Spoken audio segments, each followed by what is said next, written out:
Welcome to the Not On My Watch podcast, where real-life issues facing the family and the church are addressed with bold and uncompromising truth. It's time to reject the mediocrity of the day, live courageously in the face of danger, and declare, Not On My Watch. Here are your hosts, Jeff and Rochelle Ferguson.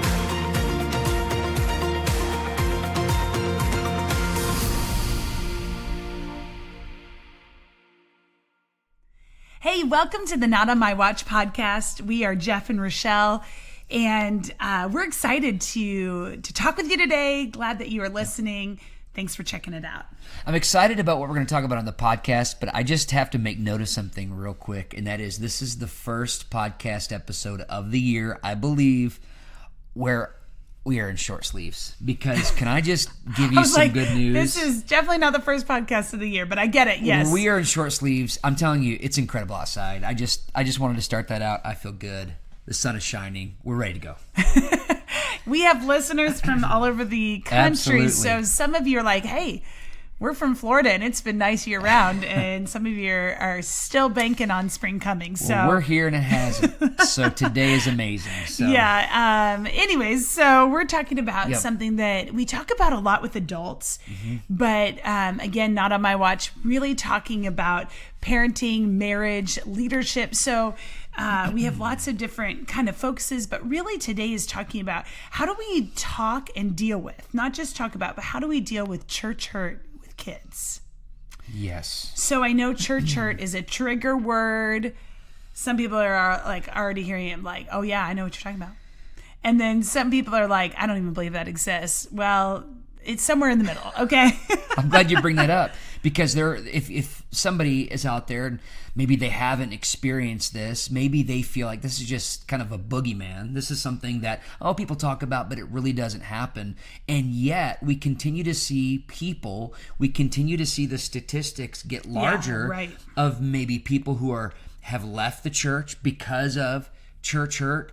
Young people who the big thing is deconstructing their faith because of some of these things. And so we as leaders, we as parents, we can't dismiss it. We have to say, okay, this is happening.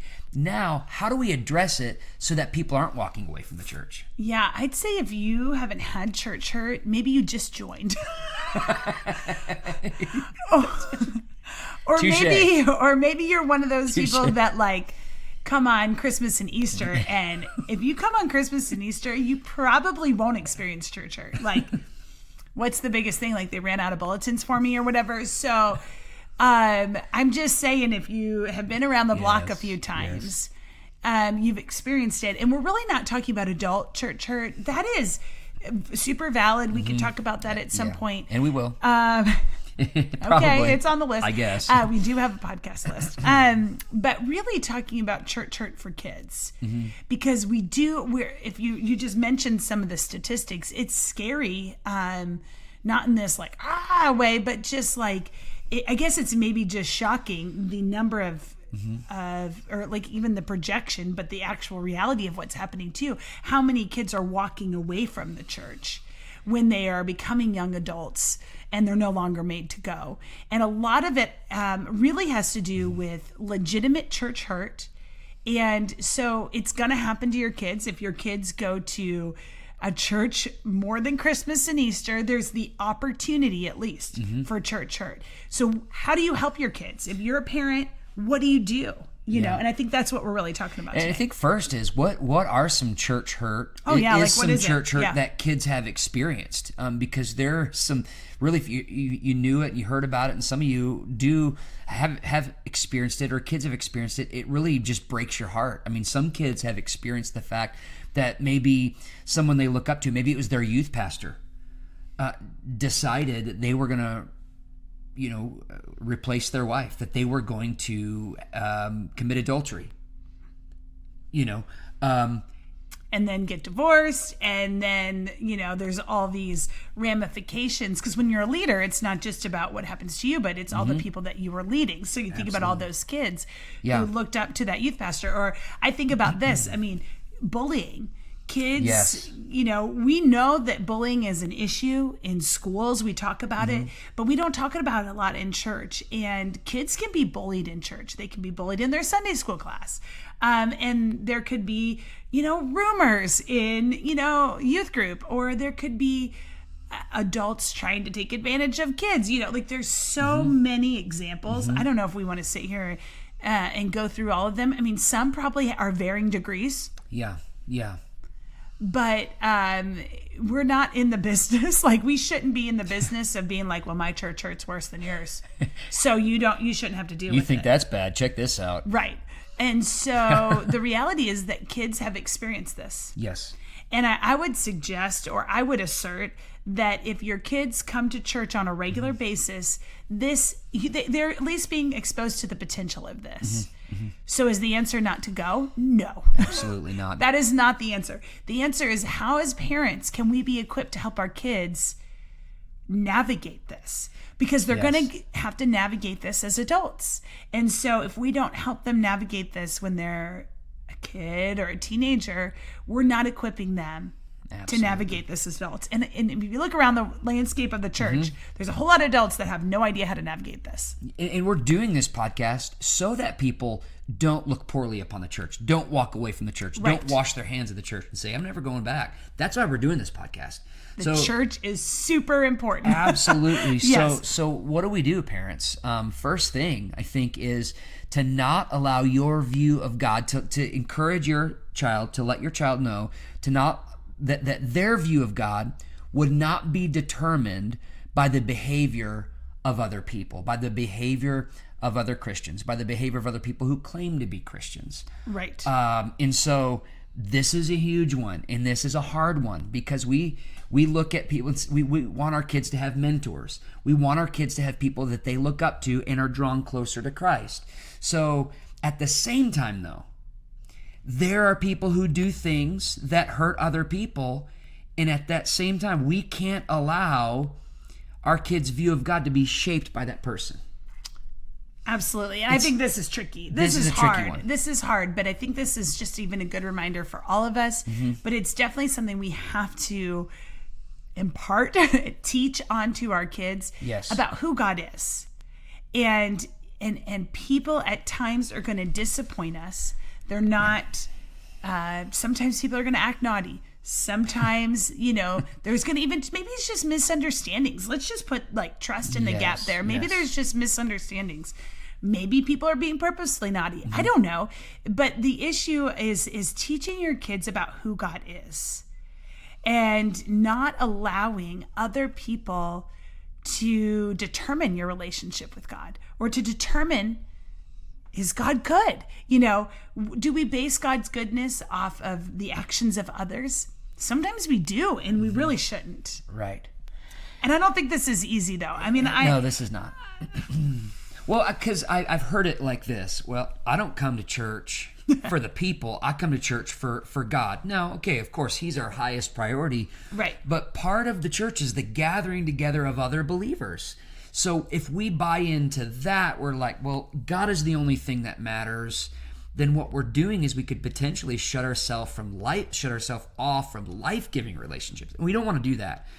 But it is tricky, because we can't say, look at that person and that's how God is, because there's been people do some bad things. So this is a tension thing that as parents, we need to have wisdom. We need to have discernment. I don't know. We need to prayerfully go to God with this and help our kids navigate the questions that are going to come. Well, I think this one really relates to our point number 2, which is be honest and transparent about the disappointment. I think, and you're like, how does that relate? Well, it's not just ignoring it and saying, well, don't base your view of God off of people. People are just going to be bad. Well, acknowledge the disappointment. Yes. I think we get in this spot where maybe we think it's wrong to be disappointed with others, or it's wrong for situations to be disappointing, or we tell our kids, don't be disappointed by this. It's not that big of a deal. Just shake it off. It's okay. Yeah, maybe small things we can do that, but we've got to also understand that our brains are made to process these emotions. And these emotions are not wrong. Now, what we do in response to these emotions sometimes can be wrong. Yes. But our emotions are not sinful. Like, to feel disappointed is not sinful. And I think sometimes as parents, we're so quick to say, you shouldn't feel disappointed. Oh, wow. Or you shouldn't feel angry. And I think we've got to be really careful about telling people how they should and shouldn't feel. Now, definitely how we respond and the actions we take in response to those feelings are super. I mean, yes, let's talk about that. Like, in your anger, do not sin. Right. I think, wow, we need to talk about that. But if we sit there and say, well, you shouldn't be disappointed, kid. I don't know. I don't think that's right. No, I think as parents, part of the discipleship process, I think, is teaching our kids how to appropriately be angry. So when they receive news from someone in their life that has, let's just say they've sinned and they've done some crazy things, and they come home angry, rather than saying you shouldn't be angry, I think it's important to disciple them through, okay, what's the appropriate way to show that anger? Let's talk through this, and sometimes giving kids permission to express that anger, I think, is a very in a biblical way, is a very healthy thing. They need to be able to cry to you. They need to be able to say, I'm angry at this person, and here's why. Because if they can't talk about it with you, they may go to somebody else and talk about it who's not equipped to give them the answer. Or they may just clam up and then just turn their back altogether on the faith. We don't want that. We want, the more they're talking, the better. Oh, I agree. I was hoping you would say something like that, because I think that's so huge. The talking is good. Yes. When people withdraw, I'm concerned. Yes. When it's like isolate and don't talk about my feelings, I'm going, what's happening? Like, that makes me a little nervous. So absolutely keeping the conversation open. We all, as adults, process things. Yes. Like, so why should we not think kids should have the opportunity to process these emotions? And you know what? They're not going to get it right all the time. It's okay. Yes. We don't get it right all the time, right? As adults, sometimes we're like, man, I really shouldn't have been that angry about that. Like, that's why sometimes it's good to take a step back and think about it and be like, hold on. What really just transpired here? Let me look at some of these facts instead of just living in these emotions. So we're helping our kids develop in that, and we're modeling it. I think that's so important. I think this really relates to number 3. Help your kids see the bigger picture. I was going to say, maybe we need to talk to ourselves, because, we can talk about this with kids, but we often fall into these traps, right? Yes. The sky's falling, and the world is ending. Hold on. Let's take a step back and let's see, when we look at the bigger picture, this doesn't always make it better, but we can also know that God's working. I mean, if we trust God and we trust God's word, we know that he is working in all circumstances, even these really hard church hurt moments for kids. Okay? God's working. He's revealing his character is not shaken. Yes. He is good. He will never forsake. All of these things, and seeing the bigger picture, that maybe it's the rough road that's actually growing your child's faith. And so that's why it's important not to just dismiss it, but to process it. Absolutely. And just understand that as painful as this thing is right now, we're not dismissing that. Helping our kids see that, what is a year down the road going to look like? It's not going to take away the wrong and how wrong this was. But here's the thing. Your life is bigger than this moment. I think the biggest thing, we would never want one moment to define our kids' future. That's where bitterness comes in. That's where prolonged anger comes in, where people are like, you know what, forget the church. I'm never coming back. God is bigger than this moment, but God's plan for our lives is bigger than this moment. In our life, you know what? We're gonna move on, and at some point, this occurrence is gonna be a blip on the radar. It will be. Let's not let this thing define our future, and because we don't want to, in the end, self-sabotage ourselves. Absolutely. And live our entire lives all in reflection of this one hurt. That is legitimate. That is difficult. But man, how much would we forfeit if we did that? Yep. I think about a real life example I had, and I'm not going to go into the details or all of that, but with one of my children, they were just going through a rough thing, something similar to this, and it really just started to impact even like other areas of their life. And I just remember it was like one particular evening, and something transpired, and my one child was just like, I can't believe this happened. I cannot believe this happened. And I couldn't believe it either. I was sitting there as the adult in this situation going, man, I'm heartbroken for my kid. I'm heartbroken for them. And I'm going to give you what I did. This may be the worst parenting advice ever. I'll let you know, okay? Because it's still playing out in my life. But I sat down, and it was just me and that one child in the car. I said, let's look at the date. And I looked at the date on my phone. And I said, we're going to fast forward 12 months from that day.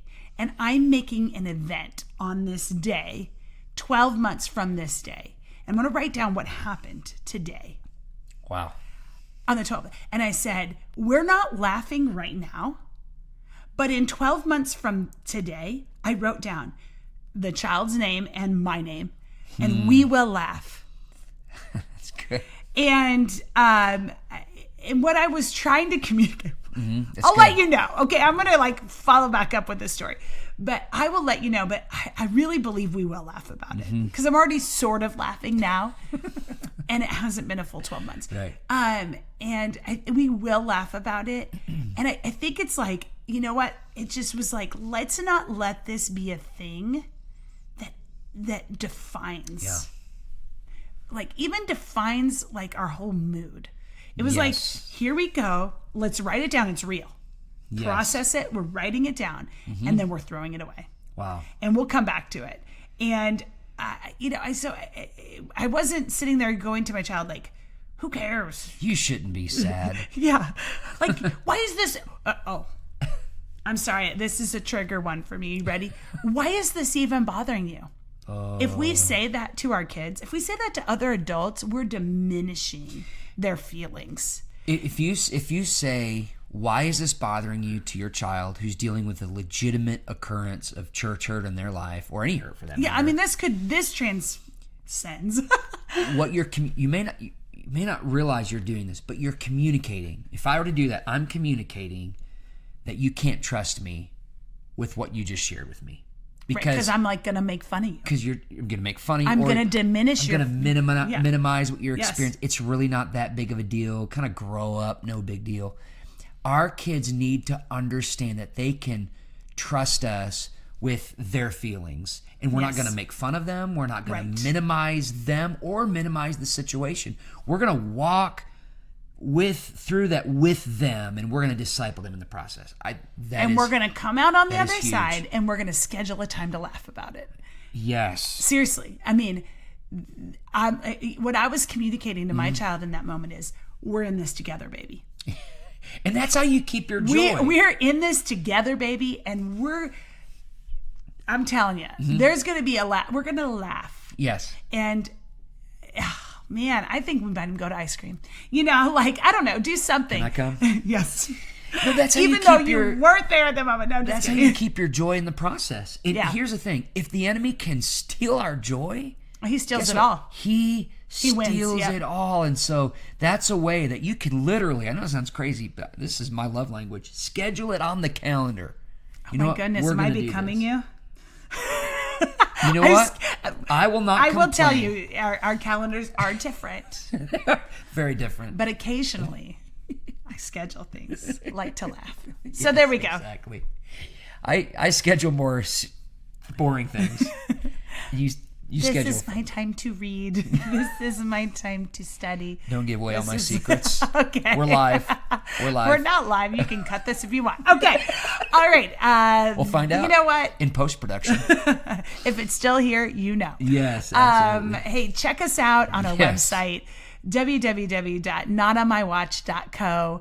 Hey, connect with us. Sign up for our newsletter. Yes. If you glean anything from these podcasts, I hope you do. Share them with friends. You can give to our ministry online there. Lots of there's articles, different things. Check it out on the website. And we'll be with you next time. Can't wait to get back together. Can't wait to see you next time. Thank you for joining us on this episode of the Not On My Watch podcast. You are a watchman for this time and hour. Don't forget to subscribe and rate this podcast wherever you listen. If you haven't already, head on over to our website, www.notonmywatch.co, for more resources from Jeff and Rochelle. Thank you for joining us. We will see you next time on the next episode. But until then, keep watchful.